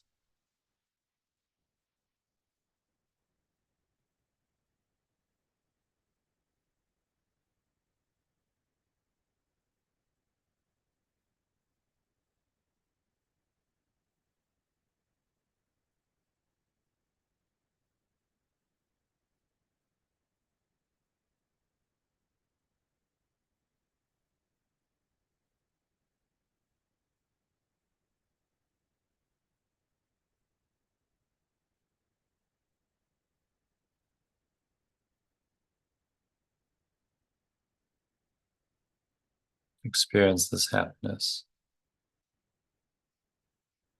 Nothing else to go, nothing else to do. Breathe, relax, be still, and allow this happiness to arise without any blocks or limits for a couple of minutes of deep silence.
So just gently coming back now into this deep connected state, into an awareness of your body and the breath, senses in the world.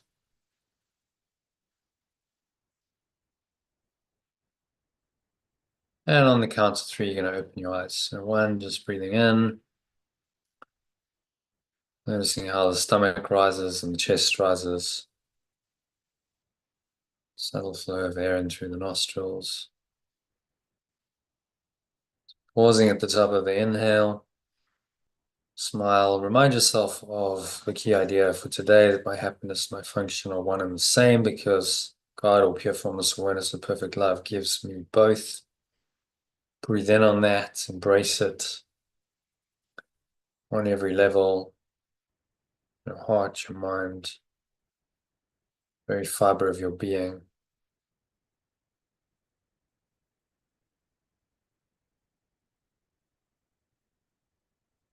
And exhale on the truth of this, just accepting that your function is to be happy once and for all. So if you're not being happy any moment, you're not fulfilling your function. You're not on living your life on purpose. It's as simple as that.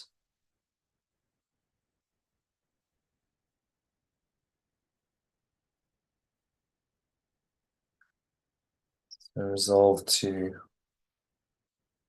accept this from this moment on. The way you accept it is let go of any of the blocks to the awareness of happiness, the awareness of love's presence. When you let go of those blocks, then all that remains is happiness.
So on the count of 2, just notice the weight of your body pressing down into the chair, feet touching the ground.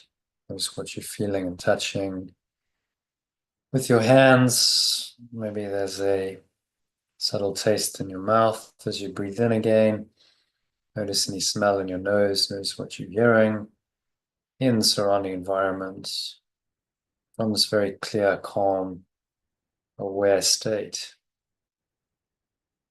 So there's no judgment of any of your sense perceptions. They just come and they go.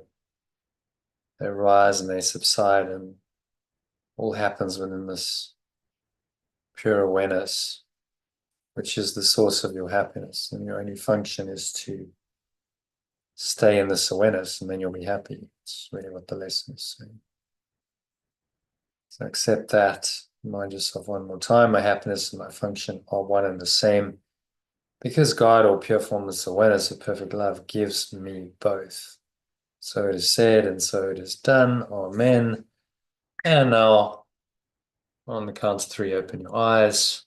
So just take a moment to look around the room, observing the various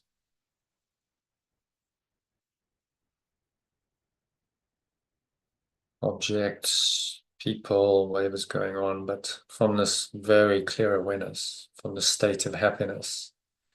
Right now, nothing needs to change. Don't need any externals to change. You're just being happy right now.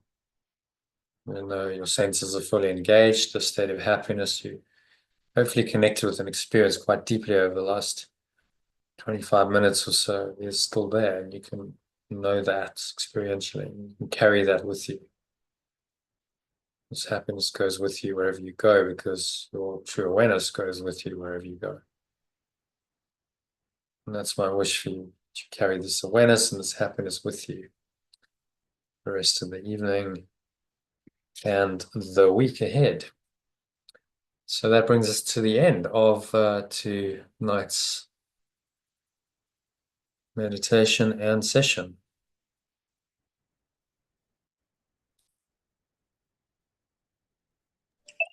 Thanks, guys. Yeah, thank you very much. Yeah, yeah. So have a good week. Good session. And see you next week. Yeah.